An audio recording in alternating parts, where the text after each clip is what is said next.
Bonjour à tout le monde.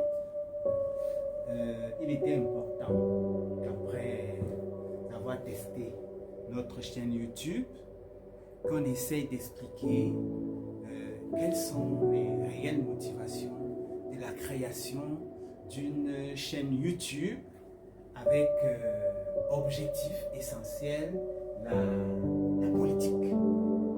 Notre chaîne n'est pas politique, mais on va aborder les problèmes politiques. En réalité, c'est que l'année 2025 est une année très importante pour le Cameroun, avec l'élection qui pointe à l'horizon. Il est important que les Camerounais ne fassent pas pour la troisième fois une erreur qu'ils ont commise deux fois déjà. La première fois, c'était dans les années 1950 et la deuxième fois, c'est dans les années 90. Dans les années 1950, il y a certains Camerounais qui ont été trompés par le fait qu'il fallait l'indépendance. Alors que le vrai débat qu'il y avait au Cameroun, c'était le débat de la conservation du modèle social.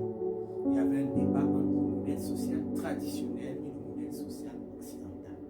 D'ailleurs, Oumyobé, dans une interview que Alain Foucault avait accordée au fils de Oumyobé dans son émission vedette à RFI, son fils, le fils de Oumyobé, avait dit que le premier conflit qu'il y a eu entre M. Oumyobé et son père était que son père ne voulait pas qu'il fasse l'école occidentale.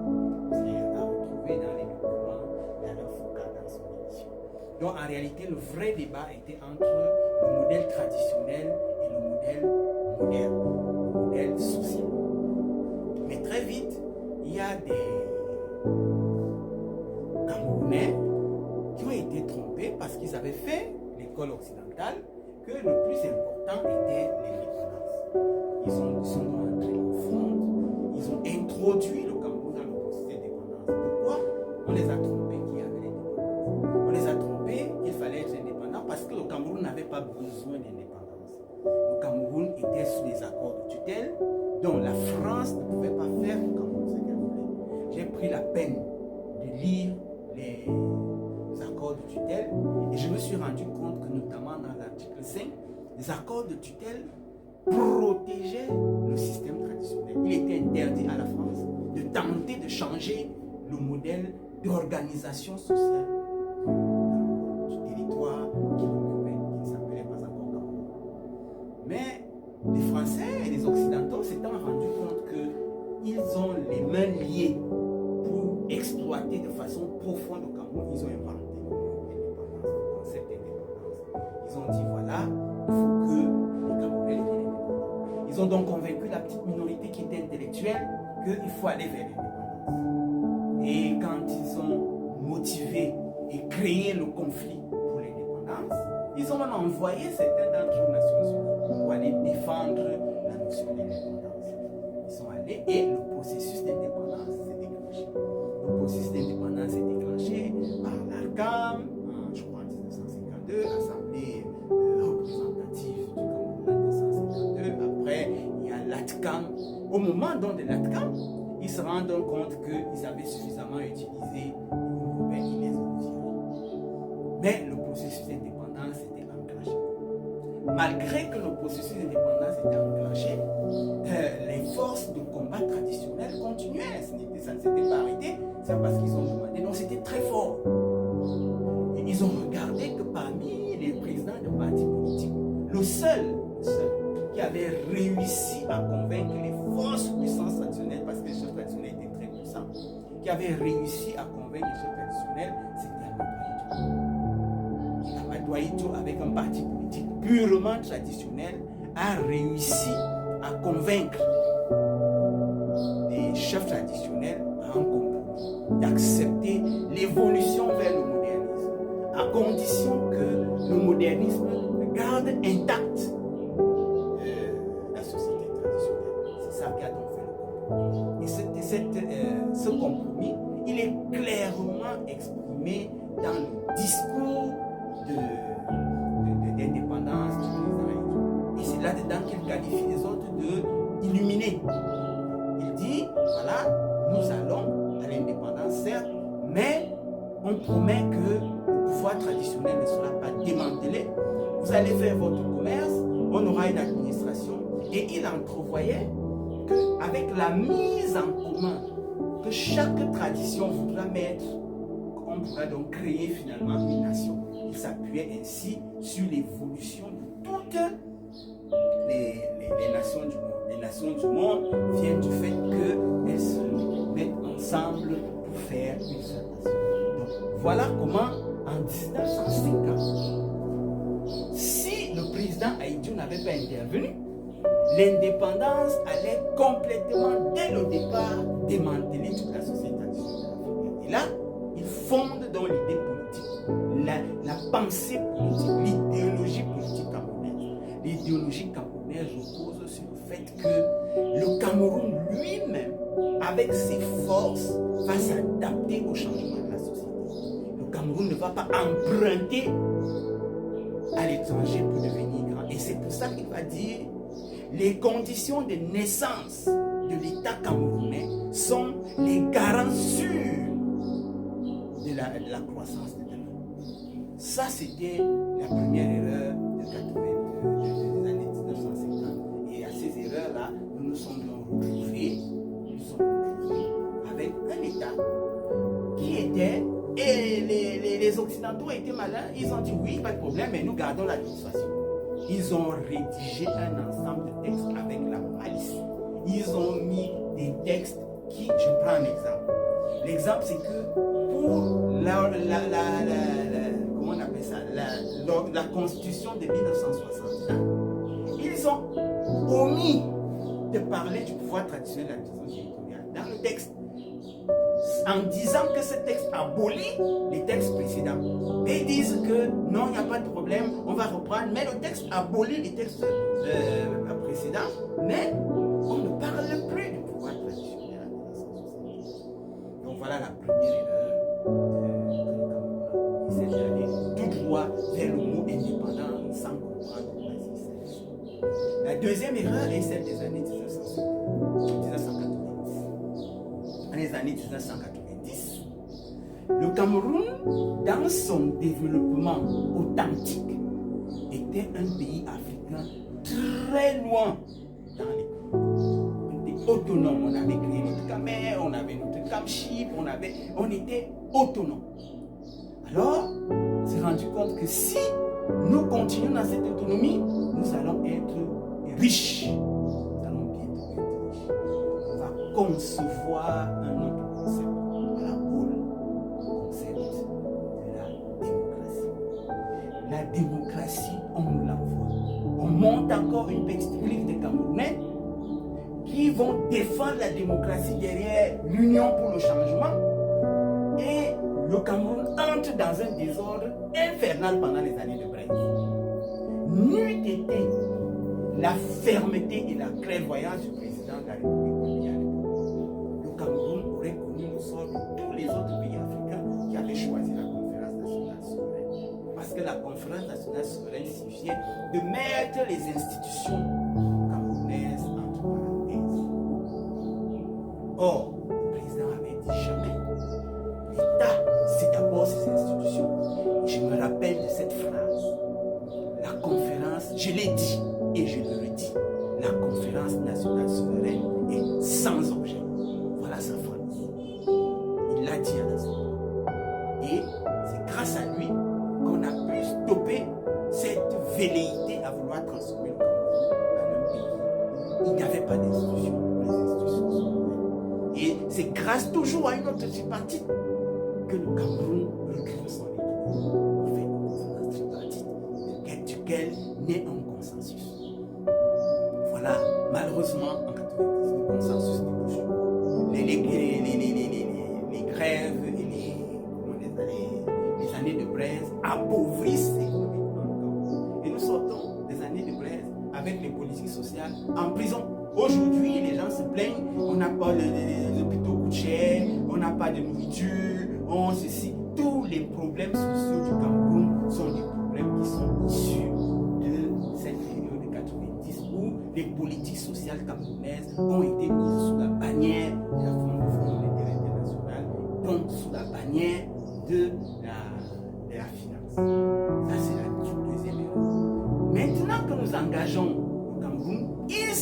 pointe à l'horizon une troisième ère qui se pressent. Et le mot de base, c'est qu'il faut le changement. C'est toujours le changement qu'on a utilisé. En 60, c'était le changement. En 90, c'est le changement. Maintenant, en 2025, on a recommencé le changement. Et le mot qui est derrière le changement, c'est les droits de l'homme. Et nous allons nous rendre compte que dans les droits de l'homme, tous ces mots-là n'ont aucun sens dans une langue africaine. Indépendance, je ne sais pas ce que ça veut dire dans une langue africaine. Démocratie, on ne sait pas ce que ça veut dire. Droits de l'homme, on ne sait pas ce que ça veut dire. Des nébuleuses.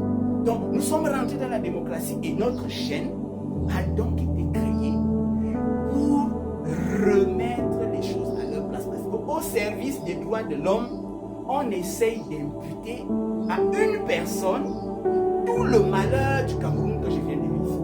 Et moi, je ne suis pas un politique. Je ne fais pas la politique. J'ai fait beaucoup d'années d'administration. Je n'ai jamais acheté une carte politique. Je n'ai jamais assisté à un meeting. Je n'ai fait que de l'administration. Et j'ai étudié l'administration pendant des années. Et en étudiant l'administration pendant des années, j'ai passé mon temps à écrire des ouvrages sur l'administration.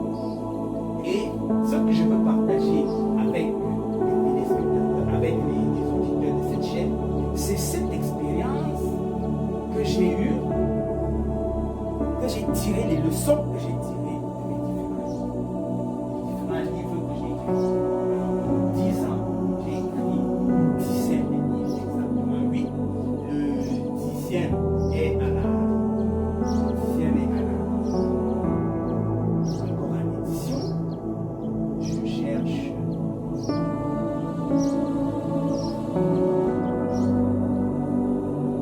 Alors, ce qu'il faut dire, c'est que je rappelle que je me fais peur.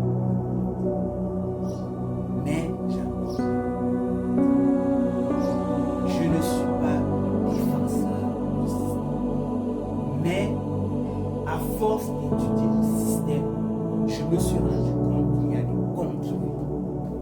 Depuis 2013, premier ouvrage que j'ai écrit.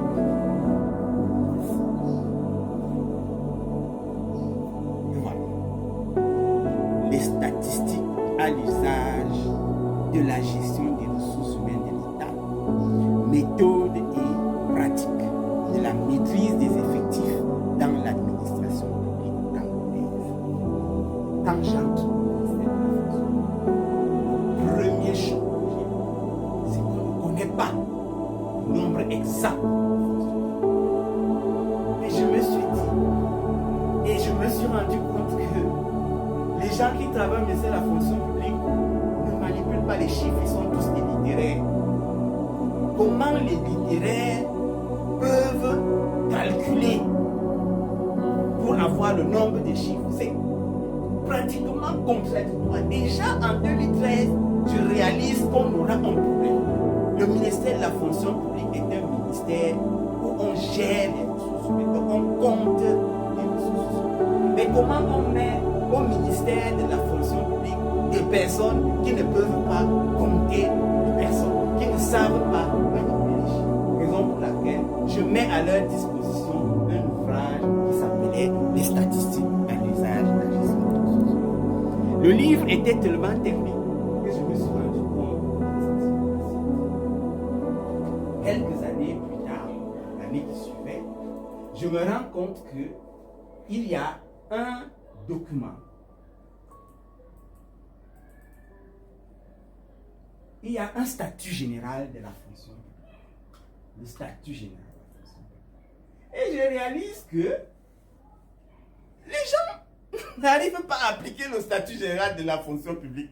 J'ai écrit cet ouvrage, ce deuxième ouvrage, la gestion des ressources humaines de l'État, ventre mou de l'émergence des pays africains, le cas du Cameroun. Je me rends compte que les gens n'arrivent pas à comprendre la plus petite des réformes. À l'époque, je me plains déjà de l'incompétence totale des personnes. C'est-à-dire, toutes les réformes existent. Et la réforme, la première, la plus forte, c'était le statut général de la fonction publique, où le président de la République demandait qu'on passe de la l'administration de carrière à l'administration des postes de travail. Aucun fonctionnaire de la fonction publique ne comprenait ce que ça veut dire une administration des postes de travail. Comment est-ce qu'on peut avancer avec, comment est-ce qu'on va s'en sortir? Le poste de travail, les 8 premiers articles du statut général de la fonction publique définissent complètement le poste de travail. Donc, ils n'ont pas compris.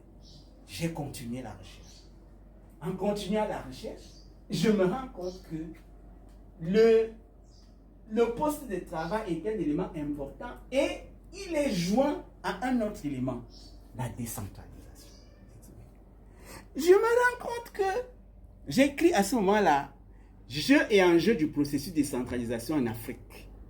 Et ce que je déplore, c'est le fait que tout se résume dans une affaire juridique. Or, la décentralisation, c'est d'abord un outil économique. C'est d'abord un outil économique. Et on parle de transfert de compétences. La décentralisation a une seule compétence à transférer, c'est la compétence de la planification. Mais je n'arrive pas à comprendre. Rien n'est fait. J'écris encore cet ouvrage. Dans les temps, j'explique comment est-ce qu'on utilise la décentralisation comme un outil économique. Je me rends compte encore que là, c'est terrible. Je me repose. J'essaye d'analyser. Je recommence l'étude. Je dis, mais non, les gens ne peuvent pas être aussi mal intentionnés. Je prends une pause. En 2023, j'ai eu la chance d'occuper un poste de chef de programme. Je suis obligé d'écrire financement des politiques sociales, le bourbier camerounais. Parce que là, c'est la vraie catastrophe. Le budget programme. Au Cameroun, on a dit qu'on est dans un budget programme, mais on n'est jamais passé au budget programme. La pire des choses, c'est quoi? La pire des choses, c'est que comme le budget programme nous a dépassé, on était obligé en 2018 de changer la loi portant régime financier 2007 et y introduire ce qui permettait aux gens de contourner le programme, la dotation budgétaire. J'ai écrit cet ouvrage. Le prochain ouvrage que j'ai écrit, après, c'était les cahiers d'un périple judiciaire. J'ai fait l'expérience de la procédure judiciaire et de la justice. Je me suis rendu compte que là-bas encore, c'est la catastrophe. Les gens se plaignent des problèmes de corruption. Ça, c'est banal. Il y a la corruption partout. Mais le problème, c'est que le système accusatoire qu'on a décidé d'utiliser n'est pas adapté à l'organisation judiciaire du Cameroun et ni à la formation des magistrats. Alors j'essaie de montrer en quoi est-ce qu'il faut évoluer pour arriver vers un bon système judiciaire. Le livre que j'écris après, là, je me décide de mettre les pieds dans le plat. Je me rends compte que il y a une dérive. Il y a une dérive qui se produit. Les gens essayent d'accuser quelqu'un qui n'a rien à voir. Je veux recentrer les enjeux en leur disant que ce que j'ai dit depuis, les résultats, c'est la catastrophe que nous vivons aujourd'hui. Voilà donc un ensemble de livres qui m'ont permis de maîtriser, du point de vue administratif, les problèmes du Cameroun. Et c'est ces problèmes que je veux partager avec vous dans cette chaîne pour mieux expliquer les vrais problèmes que nous devons résoudre pendant cette élection. Qu'on essaye d'éviter de faire d'un président de la République le bouc émissaire de nos erreurs à nous. Et ces erreurs, je vais les présenter chaque jour, une après une, dans chacun des secteurs. Et toutes ces erreurs ont déjà été développées dans ces ouvrages. Donc, je vous invite donc à vous prêter au jeu, à lire attentivement, à écouter attentivement ce que je veux dire, pour que les gens ne pensent pas que M. Nganou Djoumessi a de l'argent et ne veut pas vous donner la route. Que les gens ne pensent pas que le président, le ministre Moutazé a l'argent et ne veut pas payer les enseignants. Le système est verrouillé et il est bloqué parce que les gens n'arrivent pas à comprendre. Et ces problèmes, je vais les expliquer un après l'autre dans chacune de mes interventions. J'ai peut-être été long, mais il fallait expliquer quels étaient les enjeux de notre chaîne. Je vous remercie.